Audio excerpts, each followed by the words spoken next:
কপাল থেকে নাক বরাবর ডিস্টালমেন্ট দৃশ্য সরাবেন না। মরণের খেয়াল করুন, 5 বার দুরূদ শরীফ করে রাস্তা খোলা পড়বেন। সুবহানাল্লাহ 100 বার, আলহামদুলিল্লাহ 100 বার, আল্লাহু আকবার 100 বার। 3 কথার একই মানে খেয়াল করুন, আল্লাহ আমার দিকে চাই আছে, আমি আল্লাহর দিকে চাই আছে।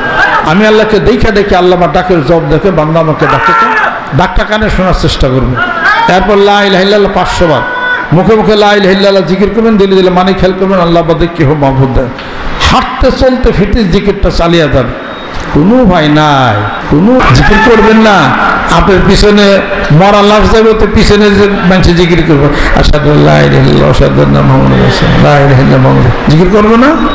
শরম লজ্জা লাগবে না তখন? মাথায় টুপি না, মাথায় টুপি নেই, জীবনের শেষে মাথায় টুপি দিয়া, কাফনের কাপড় দিয়ে টুপি দিয়া মাথা মুটকি মুড়াইয়া দেওয়া হবে, কবরের নামিয়ে মাথার টুপিটা হালকা খুলে দেওয়া হবে। কয় যুগ ব্যাপার, এটা ঠিক না, কাপড়ের দাম বেড়ে গেল। আপনার জীবনের শেষে পা পর্যন্ত জুব্বা কাফনের কাপড় দিয়ে পরাই দেওয়া হবে।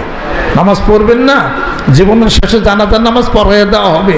পাক পবিত্র হইবেন না, গোসল করাইয়া পাক পবিত্র বানাইয়া মহান মাবুদের কাছে আপনাকে হাজির দেওয়া হবে। ইল্লামান আতাল্লাহ বিকলবিন সালিম, সে প্রশস্ত সুন্দর পরিষ্কার দেল কলবে সালিম, সেই অন্তর আত্মা নিয়ে মহান মাবুদের সামনে দাঁড়াইতে হবে। এবার আপনি দেখেন আপনার জীবনের কৃতকর্মের হিসাবপত্রগুলো কি কি, নিজের জীবনে হিসাব করে সব ধরা পড়ে যাবে।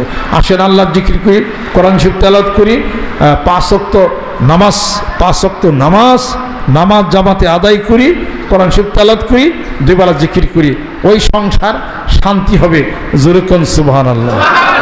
আল্লাহ পাক আমাদেরকে যেন কবুল করেন। সকালে গায়ে ডান হাতে ধরে গোনার জন্য তওবা হবে।